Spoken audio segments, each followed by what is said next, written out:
ascensión, la antesala del paraíso, el último paso para quienes ven acercarse por fin la recompensa eterna.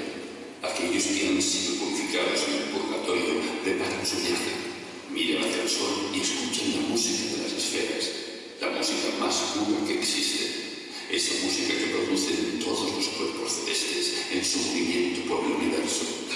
Más rápido de lo que piensan, comienza su vuelo a una velocidad incalculable, donde ven pasar sus vidas y las vidas de todas las almas que existen y han existido.